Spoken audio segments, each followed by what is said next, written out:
Guys, আজ তোমাদের সামনে ডিমের কারি তৈরির পদ্ধতি নিয়ে চলে এসেছি। এর জন্য কিছু পেঁয়াজ কুচি নিয়েছি, ডিমগুলো সিদ্ধ করা আছে, পরিমাণ মতো লবণ নিয়েছি, এখানে তেলটা গরম করতে দিয়েছি, আর এখানে হচ্ছে আদা বাটা, রসুন বাটা, হলুদ এবং জিরে গুঁড়ো, ধনে গুঁড়ো এবং কিছু টমেটোর পেস্ট আর কিছু লঙ্কা নিয়েছি।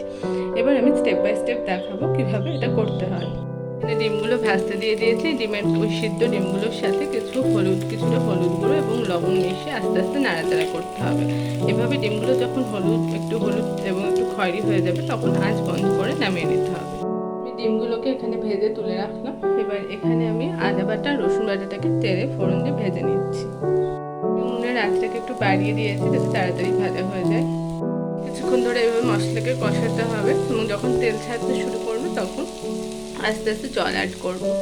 পেঁয়াজগুলোর সাথে এবার টমেটোর পেস্টটাকে অ্যাড করে দিয়েছি। কিছুক্ষণ এবার নাড়াচাড়া করার পর আমি এই মশলা ধোয়া জলটাকে এর সাথে অ্যাড করে দেবো।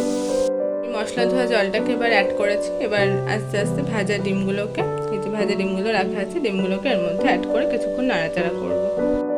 পরিমাণ মতো নুন এবং লঙ্কা আমি মিশিয়ে দিয়েছি। আপনারা যেরকম যে ঝাল বা মিষ্টি খান সেরকম মিশিয়ে নেবেন।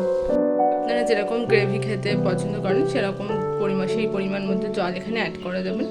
এরপর আমি ডিমগুলোকে অ্যাড করে দিয়েছি, কিছুক্ষণ নাড়াচাড়া করব। এবার পরিমাণ মতো যা কিছু যদি দরকার হয় যেমন লবণ বা মিষ্টি সেটা অ্যাড করে আমি নামিয়ে নেব।